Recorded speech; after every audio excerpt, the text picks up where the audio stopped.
Welcome students, RBSC online classes की आपकी अपनी पाठशाला में फिर से स्वागत है आप सबका। आज हम शुरू कर रहे हैं ज्योग्राफी का 11th चैप्टर विनिर्माण उद्योग यानी कि मैन्युफैक्चरिंग इंडस्ट्रीज। विनिर्माण क्या होता है? विनिर्माण का मतलब होता है किसी जो नेचुरल रिसोर्सेज या जो प्राकृतिक संसाधन हमें मिले हुए हैं उन संसाधनों को इस प्रकार से फिर से निर्मित करना या उनसे कोई इस तरह की चीज बनाना जो हमारे लिए बहुत ज्यादा उपयोगी हो जाए। यानी कहने का मतलब रिसोर्स हमें मिलते हैं और फिर उन रिसोर्सेज को हम रिफाइन करते हैं, उनको शुद्ध करते हैं ताकि वो हमारे काम में आए। लेकिन उनको हम सीधे तो काम में नहीं ले सकते। एग्जाम्पल के लिए जैसे हम लौह अयस्क निकालते हैं, लेकिन लौह अयस्क को हम सीधे काम में नहीं लेते, हम उसको शुद्ध करते हैं और उससे लोहा या स्टील बनाते हैं। अब वो लोहा और स्टील भी हम सीधे काम में नहीं ले सकते, उससे हम अपने काम में आने लायक चीजें बनाते हैं, जैसे मशीन्स बनाते हैं या कोई भी घर का छोटा मोटा या फिर व्हीकल्स बनते हैं। तो कहने का मतलब ये है कि विनिर्माण उद्योग का मतलब है कि प्रकृति से जो हमें चीजें मिली है उनको हमने बेसिक उद्योगों में शुद्ध किया है, उसके बाद उनसे कुछ ऐसी वस्तुओं का निर्माण जो कि हमारे उपयोग की हो, वो कहलाता है विनिर्माण उद्योग या मैन्युफैक्चरिंग इंडस्ट्री। आपके लिए ये जो कोर्स का रिडक्शन किया गया है उसमें इस चैप्टर में से काफी कुछ रिड्यूस कर दिया गया है। ये जो रिवाइज सिलेबस होगा इस चैप्टर में से बहुत कुछ रिड्यूस कर दिया गया है। खास करके जो भारत के मुख्य उद्योग है वो सभी हटा दिए गए हैं। इस चैप्टर में आपके लिए सिर्फ 3 पॉइंट्स बचते हैं। पहला तो है राजस्थान में औद्योगिकीकरण, राजस्थान में उद्योगों की क्या स्थिति है। दूसरा है राजस्थान में मुख्य उद्योग कौन कौन से हैं। और तीसरा औद्योगिक प्रदूषण। यानी कि ओवरऑल आपके इसमें से सिर्फ 3 ही क्वेश्चन बनते हैं। तो इसमें से पहला क्वेश्चन बनता है राजस्थान में औद्योगिकीकरण या इंडस्ट्रियलाइजेशन इन राजस्थान। औद्योगिकीकरण क्या होता है? देखिए, पुराने समय में जब लगभग सारे काम इंसान अपने आप करता था, छोटे मोटे सारे काम, या जब बार्टर सिस्टम था तो अपनी वस्तु दे दी, दूसरे की वस्तु ले ली, तब तक इतनी समस्या नहीं थी। लेकिन जैसे जैसे मशीनों का आविष्कार होता गया, बड़े बड़े उद्योग लगते गए, तो उस प्रक्रिया को जो क्या कहा गया, इंडस्ट्रियलाइजेशन, औद्योगिकीकरण। तो उस प्रक्रिया का राजस्थान में क्या स्थान है, वो पहला क्वेश्चन है आपका। देश के जो कुल औद्योगिक उत्पादन है उसमें राजस्थान का हिस्सा केवल 6% है। राजस्थान का हिस्सा केवल 6% है। अगर हम खनिजों की दृष्टि से देखें तो राजस्थान का हिस्सा जो है वो भारत में तीसरे नंबर पर है। अगर हम क्षेत्रफल की दृष्टि से देखें तो राजस्थान भारत का सबसे बड़ा राज्य है, लेकिन उद्योगों का अगर देखा जाए तो राजस्थान का हिस्सा केवल 6% है। और राजस्थान के भी सकल घरेलू उत्पादन में स्टेट का जो जीडीपी है उसमें उद्योगों का योगदान केवल 11% है। Contribution in the total industrial production of the country is 6% only, and contribution of the industry sector in GDP of the state, gross domestic product of the state, is 11% only. इस दृष्टि से अगर हम ये कहें तो ये बात बिल्कुल सही है कि उद्योगों की दृष्टि से राजस्थान जो है वो पिछड़ा हुआ राज्य है, बहुत पीछे है। उसको भी बहुत राज्य में बहुत काम किया जाना है अगर उद्योगों की दृष्टि से देखा जाए तो। अब इसके कारण क्या हो सकते हैं? इसके कारण है भौगोलिक परिस्थितियां। राजस्थान की भौगोलिक बनावट ऐसी है कि बहुत थोड़ा हिस्सा है जिनको हम प्लेन्स या फिर मैदानों में गिन सकते हैं। अदरवाइज या तो राजस्थान के 60% से ज्यादा भाग में मरुस्थल फैला हुआ है और 10 से 12% में पहाड़ियां फैली हुई है।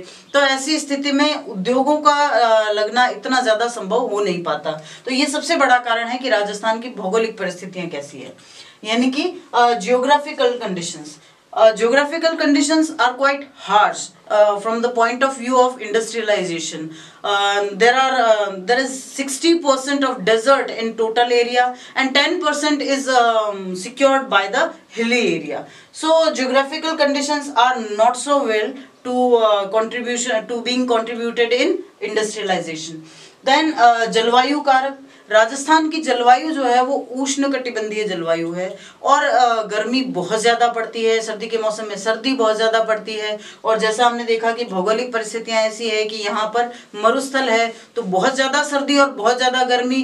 तो कई सारे जो उद्योग होते हैं जैसे वस्त्र उद्योग है, चूंकि यहाँ सूखा होता है तो वस्त्र उद्योगों की दृष्टि से भी बहुत दिक्कत हो जाती है। फिर दूसरा, मरुस्थल होने के कारण यहाँ पानी की अवेलेबिलिटी कम है। तो यानी ये जो क्लाइमेट है यहाँ का, वो भी एक बहुत बड़ा रीजन है उद्योगों की दृष्टि से पिछड़ने का। फिर है आर्थिक परिस्थितियां। चूंकि मरुस्थल है, पहाड़ियां हैं और ज्यादातर पहले के टाइम में जनजातियां रहती थी, तो ऐसे स्थिति में या तो जनजातियां थी या क्षत्रिय जातियां थी। तो ऐसे में या तो यहाँ युद्ध हुए हैं या फिर वो जो है जनजातियों ने अपना काम किया है। तो ले दे के बस यही एक परिस्थितियां थी। राजस्थान में जीवन जीने की जो परिस्थितियां हैं वो भी बहुत ज्यादा संकटपूर्ण है। तो ऐसी स्थिति में उद्योगों का विकास इतना संभव नहीं हो पाता। फिर राजनीतिक कारण भी है, शायद ऐसी नीतियां नहीं बनाई गई जिनसे ज्यादा उद्योग लगाए जा सके। So political reasons are also responsible for the backwardness in industrialisation. तो ये वो कारण है जिससे राजस्थान में उद्योग ज्यादा प्रगति नहीं कर पाए। अब पढ़ते हैं इस चैप्टर का नेक्स्ट क्वेश्चन जो बनता है वो है राजस्थान में प्रमुख उद्योग और उनकी अवस्थिति। अवस्थिति यानी लोकेशन। प्रमुख उद्योग कौन कौन से हैं और उनकी लोकेशन क्या है। बहुत ज्यादा आपको नहीं वर्णन करना है, आपको सिर्फ दो ही चीजों पर ध्यान देना है, कौन कौन से उद्योग है और उनकी मुख्य जो है लोकेशन, उनकी अवस्थिति, उनकी स्थिति कहाँ है। सबसे बड़ा उद्योग जो है वो राजस्थान में है सीसा जस्ता उद्योग। हमने जब धातु पढ़ी थी, हमने जब खनिज पढ़े थे, तो हमने पढ़ा था कि राजस्थान का जो है सीसा जस्ता उत्पादन में लगभग एकाधिकार है। मतलब भारत में सबसे ज्यादा सीसा जस्ता जो है राजस्थान से ही खनन किया जाता है। तो इसका मतलब सीसा जस्ता उद्योग का भी राजस्थान में ही सबसे ज्यादा विस्तार हुआ है। राजस्थान में सीसा जस्ता, अब जहां इसकी खानें होंगी वहीं सबसे ज्यादा उद्योग होंगे। जो भी खनिज आधारित उद्योग होते हैं, जो भी ऐसे इंडस्ट्रीज होते हैं जो कि मिनरल बेस्ड होते हैं, वो अधिकतर वहीं होंगे जहां पर उनके खनिज मिलते हैं। तो सीसा जस्ता उद्योग भी आप वहीं याद करेंगे। इससे आपको एक फायदा ये हो जाएगा कि आपको खनिजों की अवस्थिति भी साथ साथ याद रहेगी, और अगर खनिजों की अवस्थिति याद है तो उद्योगों की भी याद रहेगी। सबसे पहले जावर और देबारी। हमने पढ़ा था कि जावर सीसा जस्ता की सबसे बड़ी खान है। जावर और देबारी जो कि उदयपुर में है, चंदेरिया जो कि चित्तौड़ में है, और रामपुर दरीबा, राजपुर दरीबा जो कि राजसमंद में है। यानी कि मोस्टली ये जो आसपास के 3 जिले हैं, चित्तौड़, राजसमंद और उदयपुर, यहीं पर सीसा जस्ता के सबसे बड़े उद्योग लगे हुए हैं। हमारे देश के कुल सीसा जस्ता उत्पादन का 95% राजस्थान द्वारा उत्पादन किया जाता है। जो राजस्थान में लोकेटेड है इंडस्ट्रीज, वहां से सीसा जस्ता का मुख्य उपयोग, सीसा का उपयोग जो है वो मुख्यतः मिश्रित धातुओं में किया जाता है, और जस्ते का उपयोग ज्यादातर इलेक्ट्रिक जो भी इंडस्ट्रीज है उनमें सब कंपोनेंट के रूप में किया जाता है। So Jawar Debari in Udaipur, Chanderia in Chittor, Rampur Dariba, Rajpur Dariba in Rajsamand are the main locations for lead and zinc industry. And total 95% production of country is contributed by Rajasthan's located industries. उसके बाद में जो राजस्थान का भी बड़ा है और देश में भी नंबर 1 है, वो है सीमेंट उद्योग। सीमेंट में राजस्थान का प्रोडक्शन देश में प्रथम स्थान पर है। और सीमेंट उद्योग की स्थापना जो है वो 1916 में लाखेरी में बूंदी में शुरुआत हुई थी। बच्चों, आपको फैक्ट्स एकदम साथ साथ में याद करने हैं। इसकी वजह ये है कि इस बार आपके एमसीक्यूज आएंगे, फिलअप्स आएंगे और छोटे क्वेश्चन तो आते ही हैं। तो अगर आपको इस तरह के फैक्ट्स याद नहीं है तो कहीं ना कहीं आप उस सेगमेंट में ठीक से परफॉर्म नहीं कर पाओगे। तो जरूरी है कि सारे जो छोटे छोटे इंपॉर्टेंट फैक्ट्स हैं उनको साथ में लेके चलो। 1916 में लाखेरी जो कि बूंदी जिले में है, वहां पर इसकी शुरुआत की गई थी। पहला सीमेंट का कारखाना लगाया गया था। और जो सीमेंट उद्योग है उसका मुख्यतः जो बिंदु है वो निम्बाहेड़ा, चित्तौड़, कोटा, बूंदी और सवाई माधोपुर की जो पट्टी है, निम्बाहेड़ा, चित्तौड़, कोटा, बूंदी और सवाई माधोपुर। जब हम राजस्थान का मैप पढ़ेंगे तो आप बिल्कुल अच्छे से समझ जाओगे कि ये पूरी एक पट्टी बनी हुई है, पास के जिले हैं और वहां पर मुख्यतः सीमेंट उद्योग केंद्रित है, जिसमें से चित्तौड़गढ़ को तो सीमेंट नगरी ही कहा जाता है। तो देखो, क्वेश्चन ऐसे भी बनते हैं, राजस्थान में पहला सीमेंट का कारखाना कब व कहाँ लगाया गया, या सीमेंट नगरी किसे कहते हैं, है ना। इस तरह के क्वेश्चन आराम से बनते हैं। या चित्तौड़ को सीमेंट नगरी क्यों कहते हैं, क्योंकि जो कुल 16 बड़ी इकाइयां राजस्थान में है उनमें से 6 तो अकेले चित्तौड़ में ही है। कुल अब है कितनी राजस्थान में, कुल 16 बड़ी इकाइयां हैं, लार्ज यूनिट्स हैं। 5 मध्यम इकाइयां हैं और 130 छोटी इकाइयां सीमेंट उद्योग की राजस्थान में हैं। देश के कुल उत्पादन का पूरा 16% सिर्फ राजस्थान से प्रोड्यूस किया जाता है, सिर्फ राजस्थान में उत्पादित किया जाता है। पूरे देश का 16%। और जो राजस्थान में प्रोडक्शन होता है, जो उत्पादन होता है, उसमें से 90% पोर्टलैंड सीमेंट है। पोर्टलैंड यानी जो हम ग्रे कलर की जो सीमेंट घर बनवाने में और काम में लेते हैं उसको पोर्टलैंड सीमेंट कहते हैं, तो वो है। और 10% सफेद सीमेंट काम में बनाई जाती है। जो सफेद सीमेंट है उसके राजस्थान में 2 कारखाने हैं, एक नागौर जिले में और दूसरा जोधपुर जिले में, ठीक है। तो इन cement industries which was started in 1916 in Lakheri, Bundi. It is an important fact to learn. Then cement industry is mostly centralized in Nimbahera, Chittor, Kota, Bundi and Savai Madhopur. It's a belt which consists all the cement industry of Rajasthan. Then Chittorgarh is called the cement city of Rajasthan just because out of 16, 6 large units are located here only. Rajasthan has 16 large units, 5 medium units and 130 small units of cement industry. 16% of the total production of India is produced by Rajasthan, and out of which 90% is Portland and 10% is white cement. And the white cement industry is mostly focused in Nagaur district and Jodhpur district. अब है marble उद्योग। Marble उद्योग में तो राजस्थान का देश में एकाधिकार ही है। एकाधिकार का मतलब लगभग पूरा का पूरा राजस्थान में ही उत्पादन किया जाता है। और आप सब जानते हैं कि ताजमहल जैसी इमारत भी जो है वो राजस्थान के संगमरमर से बनाई गई थी। तो जहाँ का मुख्य स्थान है मकराना, सिरोही और किशनगढ़। देखो, हम इस तरह के उद्योगों की जब बात करते हैं तो ऑब्वियसली वहीं पे लोकेटेड होंगे जहां इनसे रिलेटेड कच्चा माल मिलता है। अब जैसे सीसा जस्ता उद्योग उदयपुर, चित्तौड़ और राजसमंद में है। क्यों? क्योंकि वहां जावर, देबारी ये सब खाने हैं। फिर दूसरा सीमेंट उद्योग ज्यादातर इस बेल्ट में है, निम्बाहेड़ा, चित्तौड़, कोटा, बूंदी और सवाई माधोपुर बेल्ट में। क्यों? क्योंकि वहां पर जिप्सम की खाने ज्यादा है। और मार्बल उद्योग जो है वो मकराना, सिरोही, किशनगढ़, अजमेर, किशनगढ़, सिरोही और नागौर जिलों में ज्यादा केंद्रित इसलिए है। क्यों? क्योंकि वहां पर मार्बल के पत्थर निकाले जाते हैं। ये जो मार्बल है ये इसका खनन किया जाता है। और उद्योग कैसे हुआ? मार्बल के सिर्फ पत्थर निकाले जाते हैं, बाद में इनकी कटिंग की जाती है, पॉलिशिंग की जाती है। तो ये सब पूरी तरह से एक बड़े उद्योग का रूप ले चुके हैं। So in marble industry Rajasthan secures monopoly in India because in marble industry Makrana, Sirohi and Kishangarh are the main central for this industry.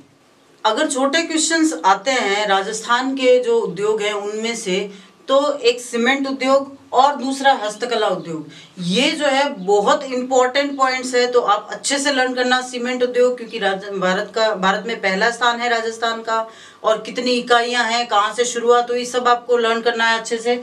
और दूसरा इंपॉर्टेंट पॉइंट है हस्तशिल्प उद्योग। हस्तशिल्प क्या होता है? सजावट का जो सामान बनाया जाता है या फिर इस तरह की जो चीजें बनाई जाती है जो लकड़ी से, लाख से, है ना, वो हस्तशिल्प में कही जाती है।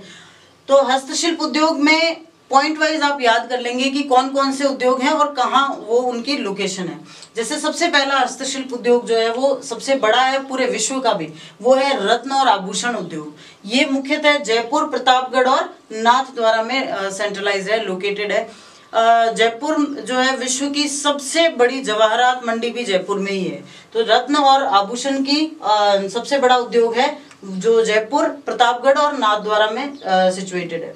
फिर है कलात्मक सामान बनाने का, इसमें जैसे मूर्तियां बनाई जाती है, लकड़ी के सामान बनाए जाते हैं। ये जो कलात्मक सामान बनाए जाते हैं वो जयपुर, जोधपुर और उदयपुर। अब आप देखिए कि जयपुर जो है सिर्फ राजस्थान की प्रशासनिक राजधानी नहीं है, बल्कि उद्योगों की दृष्टि से देखा जाए, खास करके हस्तशिल्प की दृष्टि से, तो भी जयपुर बहुत समृद्ध है। तो जयपुर, जोधपुर और उदयपुर में कलात्मक सामान बनाए जाते हैं। लाख का सामान मुख्यतः जयपुर, जोधपुर में बनाया जाता है, जिसमें लाख की चूड़ियां भी होती है, लाख के खिलौने भी होते हैं और सजावटी सामान भी होता है।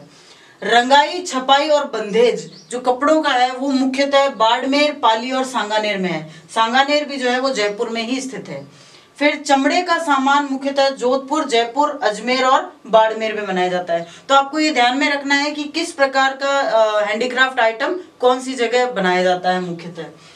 Gems and jewels are situated in Jaipur, Pratapgarh and Nathdwara. Handicraft items mostly created in Jaipur, Jodhpur and Udaipur, and lakh items are mostly created in Jaipur and Jodhpur. Bangles are made in lakh items, or you can say that some kind of toys are also made from lakh. Tie and dye are the biggest industry of Badmer, especially for Ajrak print and Debu print. So Badmer, Pali and Sanganer are the main centers for tie and dye. Then leather articles are made in Jodhpur, Jaipur and Ajmer or Badmer. फिर है नमक और रसायन उद्योग। आप देखिए नमक बनाने में जो राजस्थान की खारी पानी की झील है सांबर, वहाँ भारत का सबसे ज्यादा झील निर्मित नमक जो है वहीं पर बनाया जाता है। तो नमक और रसायन उद्योग में, और उसके अलावा डीडवाना, पंचपदरा भी झीलें जो है वो खारे पानी की झीलें हैं। भारत की सबसे ज्यादा खारे पानी की झीलें राजस्थान में ही हैं। तो सांबर झील के पास सांबर नामक स्थान पर नमक का उत्पादन किया जाता है। डीडवाना जो स्थान है नागौर जिले में, वहां पर सोडियम सल्फेट का उत्पादन किया जाता है। सांबर जयपुर जिले में है, डीडवाना नागौर जिले में है, और पचपदरा नामक स्थान जो कि बाड़मेर जिले में है, वहां मैग्नीशियम सल्फेट का उत्पादन किया जाता है। तो रसायन उद्योग की दृष्टि से देखा जाए, क्योंकि डीडवाना और पचपदरा में जो खारा पानी मिलता है उसमें डीडवाना में तो उसमें इतनी ज्यादा सोडियम की मात्रा होती है कि उससे सोडियम सल्फेट बनाना आसान होता है, और पचपदरा से जो खारा पानी मिलता है उसमें खारापन बहुत ज्यादा है, इसलिए मैग्नीशियम सल्फेट उससे बनाया जाता है। तो सांबर, डीडवाना और पचपदरा, सांबर में नमक उत्पादन किया जाता है, डीडवाना में सोडियम सल्फेट और पचपदरा में magnesium sulphate. According to the salt and chemical industry, Rajasthan is quite rich because of its lakes of saline water. First in Sambar, and salt is produced there. Then in Didwana, sodium sulfate is produced, and in Pachpadra, magnesium sulfate is produced. नमक उद्योग के बाद ऊन उद्योग।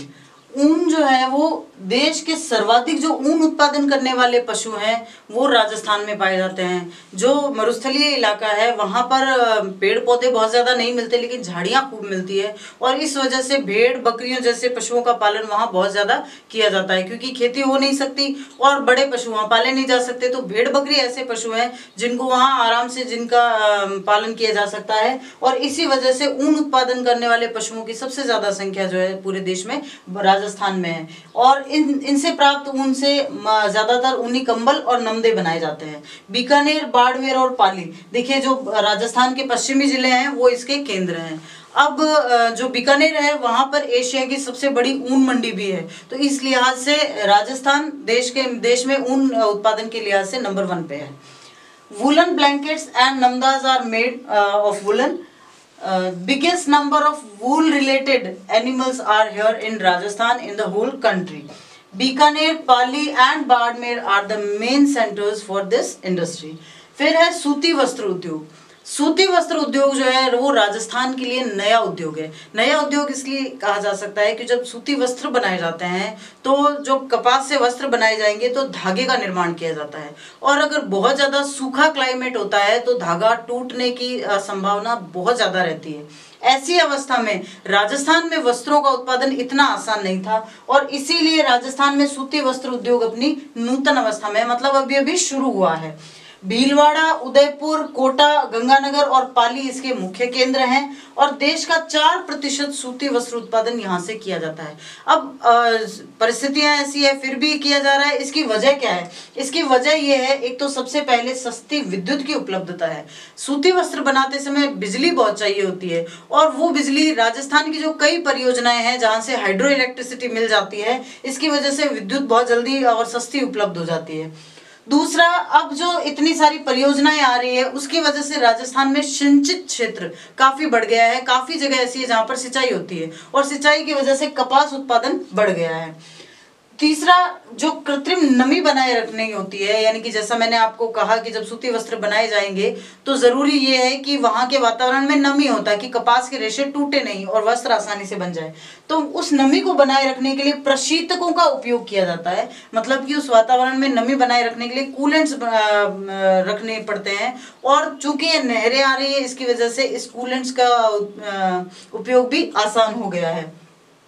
About cotton textile industry, Bhilwara, Udaipur, Kota, Ganganagar and Pali are the main centers. 4% production of the country is done in Rajasthan, but yet it is in early stage of it. Cheap hydroelectricity can be provided and cotton production in irrigated area is also done in Rajasthan. That's why the cotton textile industry is also going to be grown up in Rajasthan. Coolants are used here to maintain the humidity, which is quite necessary if we are going to make textile industry from cotton. So ये सब कारण है कि राजस्थान में सूती वस्त्र उद्योग भी बहुत तरक्की कर रहा है। अब है तिलहन उद्योग। तिलहन उद्योग क्या होता है? जो तिलहन फसलें होती है उनसे तेल निकाला जाता है और या तो उनको खाद्य पदार्थों के रूप में बाजार में सीधे भेजा जाता है कंज्यूमर्स के उपयोग के लिए, और या फिर उन्हें उद्योगों में कच्चे माल के लिए भेजा जाता है। तो ये जो उद्योग है ये राजस्थान में बहुत अच्छी स्थिति में है। ऐसा इसलिए है क्योंकि दलहन और तिलहन दो फसलें ऐसी है जिसमें राजस्थान देश में उत्पादन में प्रथम है। राजस्थान में मुख्यतः मूंगफली, सरसों, अलसी, सोयाबीन और अरंडी के तेल का उत्पादन किया जाता है, जिसमें से मूंगफली, सरसों और सोयाबीन का तेल जो है वो फूड इंडस्ट्री के लिए बेच दिया जाता है, और अलसी और अरंडी का जो तेल है वो अन्य उद्योगों के लिए कच्चे माल के रूप में काम में लिया जाता है। भरतपुर, अलवर, जयपुर, दौसा, कोटा और बूंदी इसके मुख्य जो है केंद्र बिंदु हैं इस उद्योग के। First in production of oil seeds, Rajasthan secures first place in oil seeds and pulses also.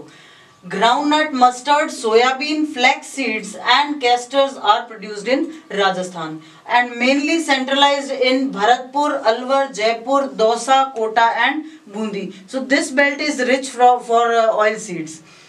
कुछ और छोटे छोटे उद्योग भी हैं राजस्थान में, जैसे चीनी उद्योग, चीनी के जो फैक्ट्रीज हैं। हालांकि राजस्थान में इतना ज़्यादा चीनी का उत्पादन नहीं होता है, लेकिन फिर भी पठारी इलाके में गन्ने का उत्पादन चूंकि बहुत ज़्यादा किया जाता है, इसलिए बूंदी, चित्तौड़गढ़ और भीलवाड़ा में चीनी मिलें स्थापित की गई है। ग्वारगम के लिए चूरू, जोधपुर और बाड़मेर जिले प्रसिद्ध हैं, और कागज उद्योग भी राजस्थान में अच्छी मात्रा में है। ऐसा इसलिए है क्योंकि जो चीनी उद्योग के द्वारा जो गन्ने का अवशिष्ट निकलता है उसको कागज उद्योग में अच्छे से काम में लिया जा सकता है। तो घोसुंडा, कोटा, भीलवाड़ा, उदयपुर और बांसवाड़ा में इसके केंद्र है। घोसुंडा जो है वो चित्तौड़गढ़ जिले में स्थित है। Other industries in Rajasthan, first sugar that is located in Bundi, Chittor and Bhilwara, then Gwargam which is located in Churu, Jodhpur and Badmer, and paper industry is mostly located in Ghosunda, Kota, Bhilwara, Udaipur and Banswara. तो ये थे राजस्थान के प्रमुख उद्योग। इस chapter में ये सबसे महत्वपूर्ण पॉइंट है। ऐसा इसलिए है क्योंकि इस चैप्टर से बाकी सारे पॉइंट्स रिड्यूस कर दिए गए हैं। केवल राजस्थान में औद्योगिकीकरण, जो कि बहुत छोटा पॉइंट है इसलिए इतना इंपॉर्टेंट भी नहीं है, और राजस्थान के प्रमुख उद्योग और औद्योगिक प्रदूषण। तो औद्योगिक प्रदूषण चूंकि एक कॉमन टॉपिक है जो कई बार आ चुका है, तो राजस्थान के प्रमुख उद्योग इस चैप्टर का सबसे प्रमुख टॉपिक बन जाता है। तो बच्चों अब इस चैप्टर का लास्ट टॉपिक, लेकिन ये भी उतना ही इम्पोर्टेंट है। वजह यह है कि चैप्टर काफी रिड्यूस कर दिया गया है, और जब चैप्टर छोटा हो जाता है तो उसमें से क्वेश्चंस कहीं से भी आने के चांसेस बहुत बढ़ जाते हैं। ये है औद्योगिक प्रदूषण। औद्योगिक प्रदूषण यानी उद्योग जो है वो हमारे लिए जितने विकास के मील के पत्थर साबित हुए हैं उतने ही हमारे लिए खतरनाक भी साबित हुए हैं, क्योंकि उद्योगों से सिर्फ हमें प्रोडक्शन नहीं मिलता, हमें उसके अलावा वहाँ से जो धुआं निकलता है, वायु उससे प्रदूषित होती है, वहाँ से जो वेस्टेज निकलता है सॉलिड वेस्ट, उससे भूमि डिग्रेड होती है, उससे जल प्रदूषण होता है। तो बहुत कुछ ऐसा उद्योगों की वजह से हमें झेलना पड़ रहा है जो हमारे लिए ठीक नहीं है, उसको कहते हैं औद्योगिक प्रदूषण। आपके जो इसमें टॉपिक दिया हुआ है बुक में, उसमें औद्योगिक प्रदूषण के कारण या अन्य कोई चीजें नहीं दी गई है, सिर्फ ये दिया गया है कि औद्योगिक प्रदूषण के नुकसान क्या क्या है हमारे सामने। तो सबसे पहला नुकसान ये है कि वायु और जल का प्रदूषण बहुत उच्च स्तर पर पहुंच गया है, इतना ज्यादा हाई लेवल पर हो गया है कि अब स्थितियां कंट्रोल से बाहर होने लग गई है। तो वायु और जल दोनों ही प्रदूषित होते हैं, धुआं निकलता है उससे, जो डाइऑक्साइड जो भी गैसेस बनती है वो हमारे स्वास्थ्य के लिए बहुत खतरनाक होती है। उसके अलावा जो सॉलिड वेस्ट निकलता है वो जब पानी में मिल जाता है, या जो केमिकल इंडस्ट्रीज से जो भी वेस्ट निकलता है वो जब पानी में मिल जाता है तो वो भी पानी को प्रदूषित करता है। तो ये बहुत हाई लेवल पर, बहुत उच्च स्तर पर पहुंच गया है, water and air pollution at high level. फिर दूसरा जो है वो केंद्रीय जल मल नियामक बोर्ड, एक बोर्ड बना हुआ है, एक समिति बनी हुई है हमारे देश में जिसका नाम है केंद्रीय जल मल नियामक बोर्ड। उसके अनुसार, उस बोर्ड के अनुसार ये कहना है कि किनारे पर जो उद्योग लगे हुए हैं उनके कारण गंगा और यमुना में बहुत अधिक प्रदूषण हो रहा है। सबसे ज्यादा प्रभावित ये 2-3 नदियां ही हो रही है, क्योंकि इनके किनारे पर चमड़ा उद्योग है, रसायन उद्योग है, इनके किनारे पर रिफाइनरीज लगाई हुई है, रिफाइनरीज में भी पानी बहुत चाहिए होता है तो वो गंगा यमुना के किनारे लगाई हुई है। उसके अलावा कागज उद्योग है। तो इस तरह के बहुत से उद्योगों के कारण इनके अंदर प्रदूषण का लेवल इतना ज्यादा हो गया है कि यमुना नदी जो बहुत ही साफ और स्वच्छ नदी के रूप में निकलती है हिमालय से, वो दिल्ली तक पहुंचते पहुंचते तो गंदे नाले के रूप में परिवर्तित हो जाती है। जो यमुना की, जो गंगा की सहायक नदी के रूप में मानी जाती है, वो कई बार तो इस तरह की स्थिति बन जाती है कि लगता ही नहीं है कि गंगा में यमुना का मेल हो रहा है। तो ये जो परिस्थितियां हैं ये इनके किनारे पर लगे उद्योगों से निकलने वाले वेस्ट की वजह से हो रहा है। दूसरा, गोमती नदी के पारिस्थितिकी तंत्र को बहुत खतरा पैदा हो गया। पारिस्थितिकी तंत्र क्या होता है? किसी विशेष एरिया या किसी विशेष जो सेक्टर है वहां पर टोटल किस तरह से सारी प्रजातियां, चाहे वो वृक्षों की हो, चाहे वो झाड़ियों की हो, चाहे वो इंसानों की हो, चाहे वो जानवरों की, मतलब किसी भी तरह के जीवों की जो प्रजातियां होती है वो किस तरह से वहां रहती है, सरवाइव करती है, उसको पारिस्थितिकी तंत्र कहा जाता है। तो गोमती नदी जो अपनी मछलियों के लिए बहुत फेमस थी, इसके किनारे के चमड़ा उद्योग और रसायन उद्योगों की वजह से गोमती नदी में कई बार ऐसा होता है कि कई कई हजारों मछलियां मरी हुई पाई जाती हैं। According to the Central Bureau of Sewage and Water Regulation, it's a bureau of Indian country and it is called Central Board of Sewage and Water Regulation, and according to this board it is said that high pollution in the Ganga and Yamuna due to the industries on its banks, due to the industries like paper industries, like leather refining industries, and also petroleum refining industries. The ecological system of the Gomti is in danger. Ecological system, most of the fish of Gomti river is found dead because of the solid waste which is there in the Gomti river. फिर महानगरों में 30% जनसंख्या सांस की समस्याओं से ग्रस्त हो रही है, क्योंकि इतना ज्यादा वायु प्रदूषण होता है उद्योगों की वजह से कि जो बड़ी बड़ी सिटीज है, खास करके पुणे है, मद्रास है, चेन्नई है, बम्बई है, उसके अलावा महाराष्ट्र की कई सिटीज है, राजस्थान में भी जोधपुर है, जयपुर है और दिल्ली है। तो इस तरह की जो बड़ी सिटीज है जहां पर इंडस्ट्रियलाइजेशन सेंट्रलाइज हो रहा है, वहां के जो रहने वाले लोग हैं, वहां की लगभग 30% जनसंख्या सांस की बीमारी से ग्रस्त हो रही है। 30% population of the big cities is suffering from the breathing problem. फिर भोजन श्रृंखला पर प्रहार है। भोजन श्रृंखला क्या होता है? प्रकृति ने भोजन श्रृंखला को नियमित किया हुआ है। जैसे पेड़ पौधे होते हैं जिनको शाकाहारी जंतु खाते हैं, उसके बाद में मांसाहारी जंतु आते हैं जो उन्हीं को खाते हैं, उसके बाद में मांसाहारी जंतु जब मर जाते हैं तो उनको डिग्रेड करने का काम कीड़े मकोड़े करते हैं, या फिर और भी बहुत से जंतु ऐसे रहते हैं जो डिग्रेडेशन में हेल्प करते हैं। इस पूरी प्रक्रिया को जो है क्या कहा जाता है? भोजन श्रृंखला या फूड चेन। तो अगर इस फूड चेन में से एक भी कड़ी टूट जाती है या एक भी कड़ी का जानवर या प्रजाति लुप्त हो जाती है तो पूरी श्रृंखला पर इसका प्रभाव पड़ता है। तो इस पॉल्यूशन की वजह से, इस प्रदूषण की वजह से ये जो पूरी फूड चेन है ये भी मुश्किल में जा रही है, damaging the natural food chain. फिर कई सारी प्रजातियां लुप्त होने के कगार पर हैं। ऐसा कहा जा रहा है कि पक्षियों की 8 में से 1 प्रजाति बस अब लुप्त ही होने वाली है। मतलब इस सिचुएशन में पहुंच गई है कि अगले 2, 4, 10 सालों में वो लुप्त हो जाएगी। Some species are there on the edge of extinction. उसके बाद में अम्लीय वर्षा, जब ये जो उद्योगों से धुआं निकलता है जो डाइऑक्साइड वाला, वो वायु में मिलता है, और खास करके तब जब बारिश का मौसम हो, उस समय ह्यूमिडिटी बहुत होती है, तो वो उस पानी के साथ, उन जलवाष्प के साथ क्रिया करता है, और उस जलवाष्प के साथ क्रिया करने के बजाय जो जिस बारिश का हम वेट करते हैं कि शुद्ध पानी मिलेगा, उसकी बजाय वहां पर अम्लीय वर्षा शुरू हो जाती है। So acidic rain is another dangerous thing from the pollution.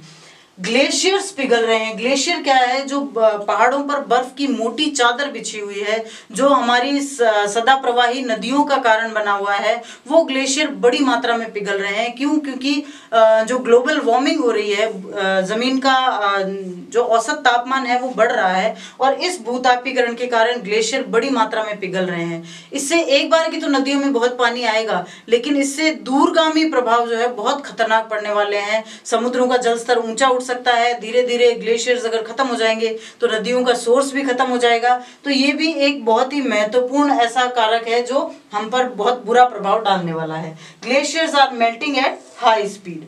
तो ये थे जो औद्योगिकीकरण की वजह से प्रदूषण हो रहा है, उस प्रदूषण से होने वाले नुकसान। इसी के साथ ये चैप्टर खत्म होता है। बहुत ज्यादा लंबा चौड़ा नहीं है, लेकिन 4 नंबर का ये चैप्टर है, तो आपको अच्छे से लर्न करना है। इन 3 क्वेश्चंस को आराम से लर्न करना है। इन 3 क्वेश्चंस में से कहीं से भी कुछ भी पूछा जा सकता है। खास करके राजस्थान में उद्योग, और उसमें भी सूती वस्त्र उद्योग, सीमेंट उद्योग और हस्तकला उद्योग के बारे में महत्वपूर्ण क्वेश्चंस आ सकते हैं।